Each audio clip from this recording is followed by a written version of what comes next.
I'm Bree. And I'm Jamie. Tell us about that one time. Hey, everybody. Welcome to another episode of That One Time I Was Abducted by Aliens. I'm Bree.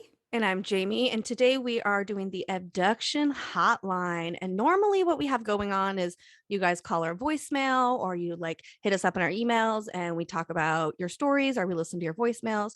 But today we're going to flip the script a little bit. And we actually have one of our listeners coming on to talk about it because there just wasn't enough time in a 3-minute little voicemail for her to tell us her whole story. Yeah, let's get into it and get all the details. And then we can ask the questions with her right there. We're normally, after you and I are discussing, and we're kind of like asking questions, but we don't have the answers. So this will be cool.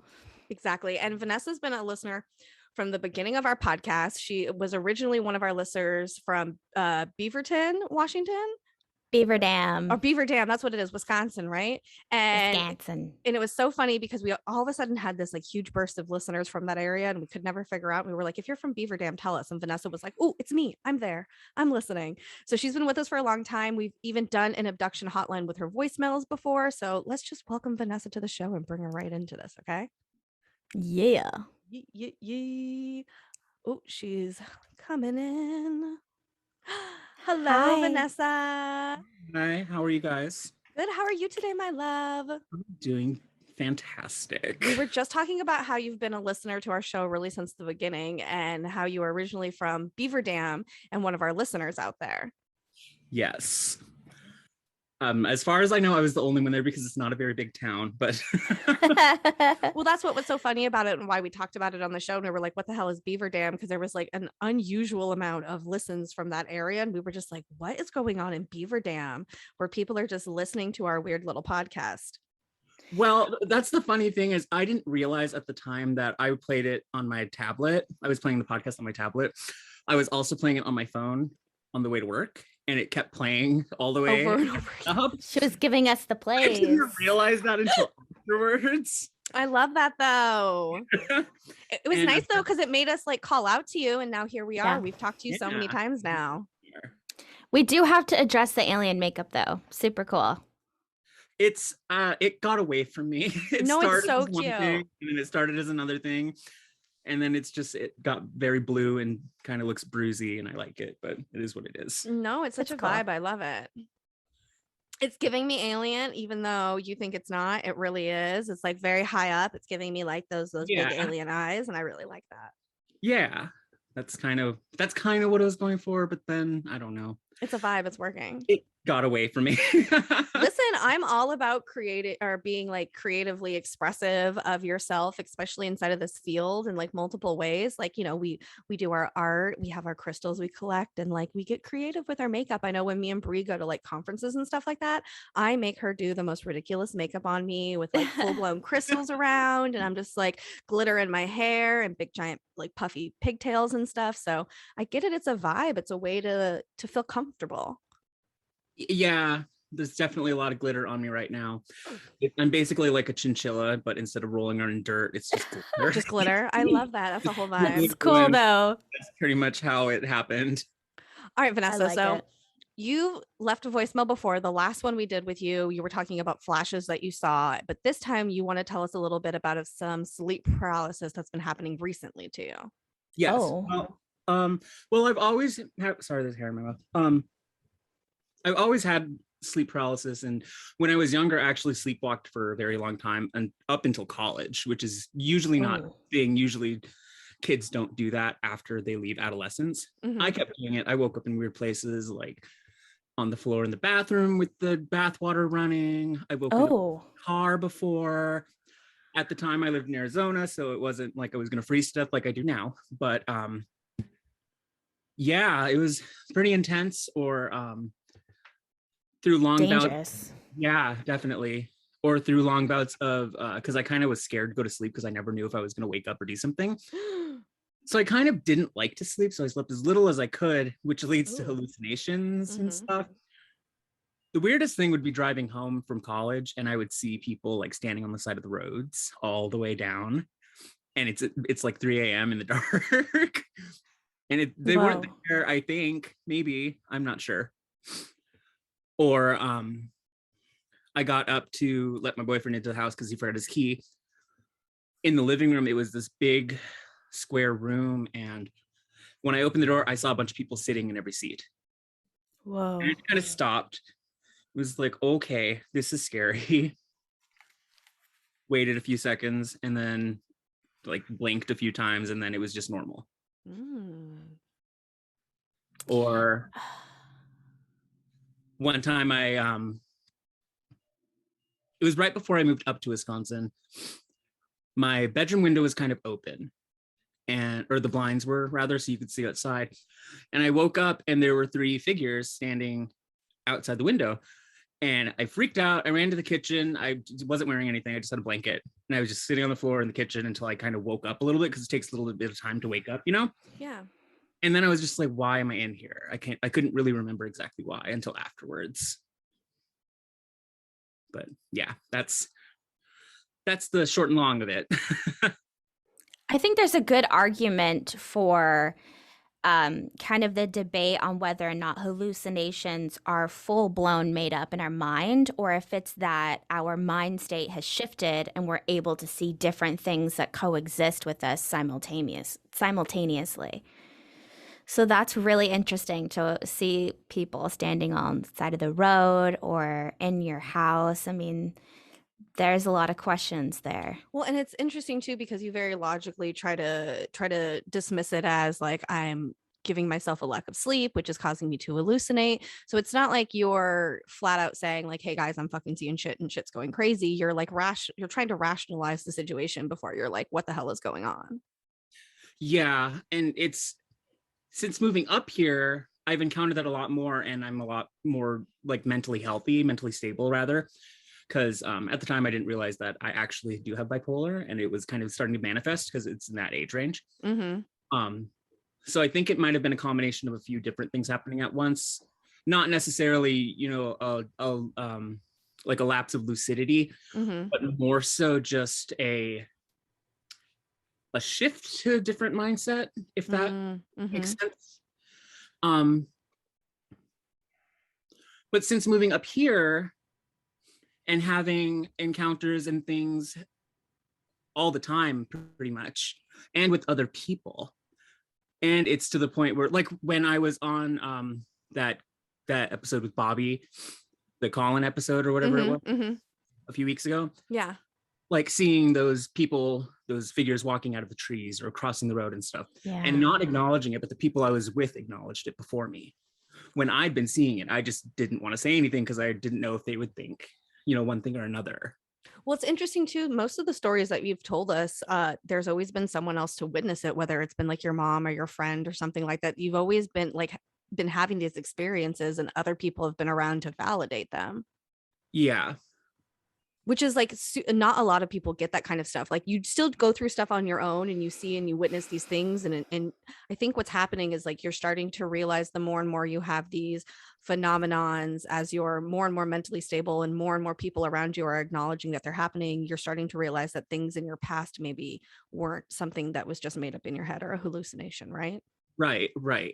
I wouldn't say it's more like, I wouldn't say it's like a sense of normalcy to it. It's or like a desensitization. I would say it would be more normalcy than a desensitizing to whatever is happening, because it's not always the same thing too. It's always it's similar feeling, like kind of just like the hairs on your neck stand up kind of feeling, but it's never exactly the same encounter. And another thing people tell me, well, do you ever, because I had like the sleep issues and stuff. So people would ask me, do you, have I ever like astral projected? No, I haven't. I never had in the past. Because quite frankly, it kind of scares me to think about that. Because it's like, what if you don't get back to your body? What happens? A lot of people have those kind of fears and questions when it comes to that stuff. Because it's a valid thing. And do you just die? Do you go in a coma? What happens? And so that's what leads me to the call that I was going to make, but then we ended up doing this instead. I did have my first astral projection experience, and it was crazy scary. And I don't know. I write down my dreams every day because I have like really long, very cinematic dreams. And let me pull up that one. It wasn't very long. you want me to just go into the Yeah, story? read it. Okay. Read it just how you wrote it, because I feel like a lot of times when people are writing in their dream journals, you're writing it is exactly how you experienced it. And it wasn't, there's not really that much to say because it wasn't, oh, that's not it.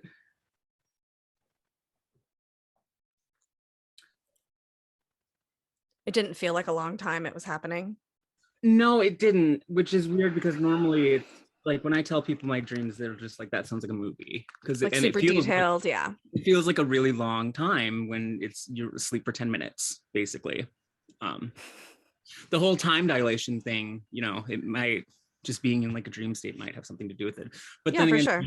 time is relative to everybody anyway. Mm-hmm. So That's for sure. for all I know, you guys are experiencing this at a way different time frame than I am.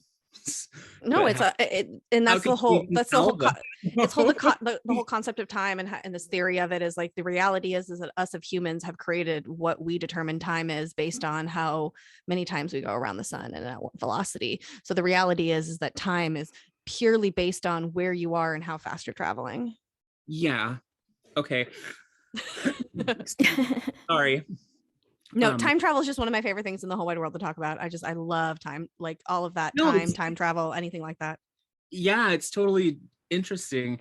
It's like when people see Interstellar for the first time and they're like, what the hell? But time, that is a real thing. Jamie needs to see Interstellar. I still haven't seen it. Oh, It's like one of my favorite movies. You know what? I just don't watch a lot of movies. It's not, I just don't, have a hard time sitting down. Like usually when I watch movies, I'm sitting with Brie at her house and she's forcing me to, maybe that's what you should do. That's put it on what I next should time. have. Ah, That's what and you I should was have like, put is there on. anything I need to make you We watch? put on the I fucking couldn't Goofy think. movie. I did. Damn, I should have thought about should have. Interstellar. What a fail. very long I know it movie. is. She makes me watch the long ones. All right, Vanessa, did you find it? I did. Okay. Read it. So basically, I'm gonna just do it by memory, but what I can't, I'll just go through and I'll read what it is. Yeah. So this is the first time that I ever really like had the experience of astral projecting. I don't really know if that's what it would even be or if it was just a very loose, like vivid dream. I was someplace, some Spanish speaking country in the Americas. So I'm assuming like like Mexico maybe because it was desert, but because Chile? south of it would be in the mountains or something.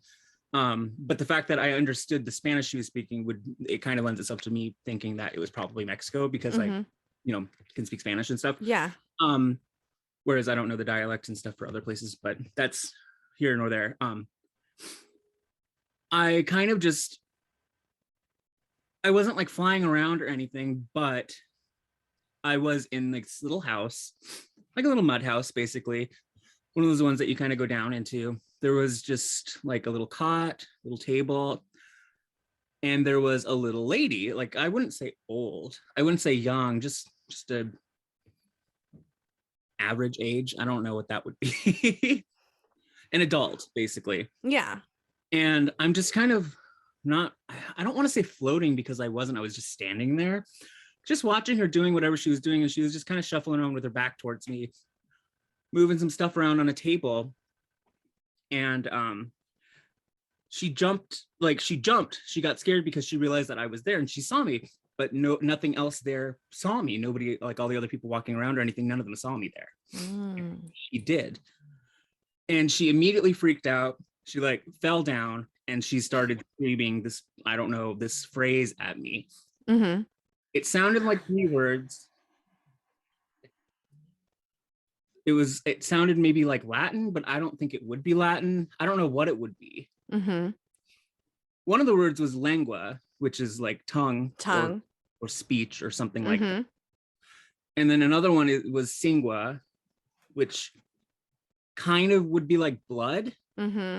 It's not the word for it, but it kind of sounds like it could be. Yeah. So there's somebody out there that would know what that would be in a different language, because it might be some other language that I don't know about. Yeah. And the first was corpse, like not like a corpse, like a body corpse, but it was like core with a soft P almost, but a really soft P. And she's freaking out and she's looking at me. and she's like trying to back up and stuff, and she's saying that over and over and over, corpse single lengua, whatever, over and over and over again. And I might have just cursed you because I don't know what that phrase is. And then she just kept saying it, and then I just kind of jumped awake, and I was like, what the hell? I've never experienced that ever before in my whole life. So I grabbed my phone. Vanishing spell. I was gonna say, it sounds like definitely like I don't. It's a banishing spell. Yeah, I was gonna say it doesn't necessarily, the words don't matter as much as the emotion behind it, and we've talked about this plenty of times when it comes to like people having like alien abductions or like demons or anything. But there's a certain thing about the power that you have behind what you're saying, and it just seemed like she was basically, yeah, like cursing you, but not cursing you, and like not cursing you in a way like a witch is like cursing you with a spell, but more she was repeating a phrase to try to get rid of whatever the hell you were.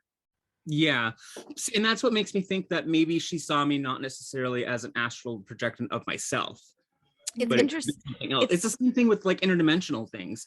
You don't know if that's actually what they look like, or if that's just what your brain is interpreting it as. Yeah, you have no idea what form you were presenting yourself to her as, or what it is that she saw. Right. Like to you, you were just your normal, I'm my human self, but what are we on these astral realms, and when we're doing things in dream time, like what does our bodies look like?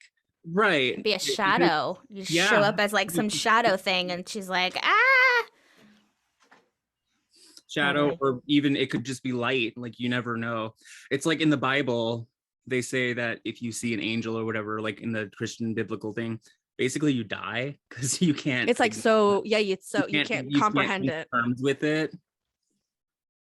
They're not all white people. Like now, when you were visiting her, did you feel like almost like maybe you were like visiting a time and place on Earth that was happening, or do you feel like you were visiting a time and place like in the astral realm? I don't know. I never thought about it like that. Because to me, it almost sounds like what you were doing is like you were astral projecting into like the real world almost, and that you were like in this scene, and this person who maybe is just had their third eye a little bit more open to these kind of things noticed your presence. Right. And like I told my mom, and she immediately was just like, you need to talk to your brother or your brother-in-law, my sister's husband, whatever that is. I don't know what that's called. Is that brother-in-law? Brother-in-law. Yeah. Because his family's from Mexico, and they're super spiritual in like the old ways and stuff like that. So I talked to them about it. He was just like, it sounds like it might have been a bruja doing something. And you just kind of were floating around in the ether, and maybe she accidentally summoned you. Kind of just stuck together, and she didn't realize it. And that's why I just kind of was there, because I've never actually experienced that before. Ooh, that's a very interesting take on it. I'm more inclined to think that you had some type of connection, and that's why you were sent there. I think so too. It could be like ancestrally. 100%. Maybe, but like needed to make that. But like my family's from North. I only know Spanish. But here's the thing though, when it comes to people's like history, that's why they have the 23andMe and shit. You'd be real surprised where your actual ancestors come from. You know what I mean? Like I think when you talk about ancestors, yeah, it goes a lot deeper than just like your grandparents or your great grandparents. We're talking about like at the beginning of time, like where you came from. And the reality is that the majority of people came from Africa, from Mexico, and from the Middle Eastern areas, where the three cradles of civilization began. So somewhere in your DNA, your ancestry is one of those three things. And there could be a secret baby also. I think that families keep a lot of secrets, especially back in that day. You know, if something's out of wedlock, or you know, any of those types of circumstances, I think there's a lot of secret children out there. People, you know, it branches out so many times that, I mean, just to rely on your immediate family to know your history, your real history, is not enough. It's not usually 100% accurate. Well, and even, you know, your brother-in-law saying that she might have been some sort of like witch or something like that. I would be one to say, after hearing a lot of your stories and talking to you a lot, that I think that you're very connected to that side of that, and that has to be somewhere in your ancestral past, because you obviously have this ability around you to kind of go in and out of the veil between here and, you know, whatever is on the other side. So maybe it could have been a witch, but it could have been somebody who, you know, was you were being drawn to for a reason. Maybe you were supposed to be watching what it is she was doing. Right. And it's interesting you say that, drawn to either whatever is beyond the veil, or else probably being close to it just naturally. Because a lot of people that I know have died. Almost like clockwork, every 3 years, a close friend of mine dies, someone close. Wow. And it isn't a thing that's been new. This has been going on since as long as I can remember. And it's really strange. And I try to explain it to people.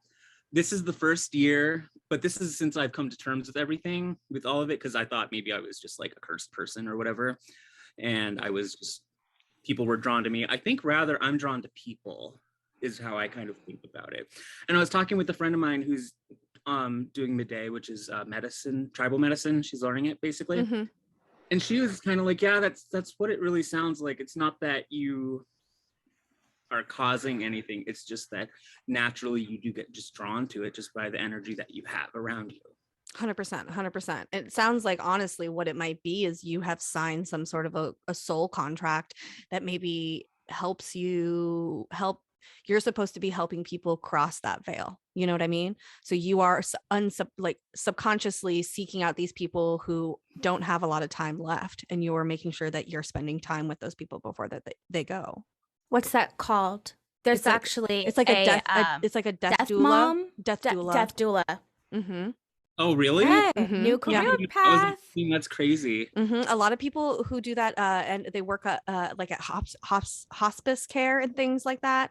And it's something that people like who know that they're at the end of the life, they do things like plan things out and stuff like that. And maybe that's a career path that you have no idea that you need to be going into. Maybe. I don't know. It's like being a guiding hand, guiding hand, someone exactly. just to hold their hand and help them, I think, make that spiritual transition. I think the value is priceless for that. There's a lot of people out there that are so terrified of death, they don't know what's next. Maybe they're not religious. What's that show? What's that show on Netflix, Brie? That's the cartoon. That's like the podcast. Midnight Gospel. That's what you need to go watch on Netflix. I love that show. It made me so cry. Good. Please go watch that, Vanessa. Midnight Gospel. It's really good, and it talks about a lot of you're going to see a lot of connections in your life to the whole storyline and thread of that entire show. Okay. Homework. Yeah. And it's just like, I don't know. I personally believe that everybody's like a little bit psychically inclined. Just 100%. Yeah. 100%. Like that's why you can feel when somebody's looking at you. It's because there's that connection that's made between two people, even if it's intentional or anything like that. I don't want to be like one of those people that's like, I'm special and I do this, because I don't think that. I just kind of avoid it but the thing is that is the best kind of people who should be doing that type of work, though, because when you have people who are like, look at me, look what I can do, I am amazing, especially when you come to like the psychic field and things like that, it tends to push people away, because when you put that ego inside of it, you're getting rid of the magic of what's really happening. And so that's a perfect mindset for somebody to be involved. And I think you are just a person who can go in between the veils, and you got to accept that, my love. I just want to be the Tammy Faye Baker. Didn't she get divorced? And then everyone was like, well, why didn't she see that coming? Why did she see it coming? Exactly. She was just into puppets and drugs and stuff. But she was also a televangelist, and she wore a lot of makeup. That's the way to go, though. Makeup up, you got it for camera. You got it. Oh yeah, I love makeup. You got to pile it on. Yeah. Oh, there, Stinky's making a debut here. Cameo. Hey, Stinky, a little cameo, just a little butt. All right, guys. My spirit guide. He is. All right, guys, that's all we have for the abduction hotline today. We love you all. Vanessa, you have homework to do, so we're gonna have to do a part 2 after you watch that and figure out what you thought about it. And we're gonna have to check in with you from time to time and see how you're going. I agree. And what weird things you got going on in your life, because I feel like it's never ending. Give us a progress report. Exactly. Yeah, a quarterly report I'll have to send to you guys. Deal. All right, guys, we love you all, and we'll see you next episode. Love you so much. Thank you so much, Vanessa. Thank you for sharing. You're welcome. Pleasure to be here.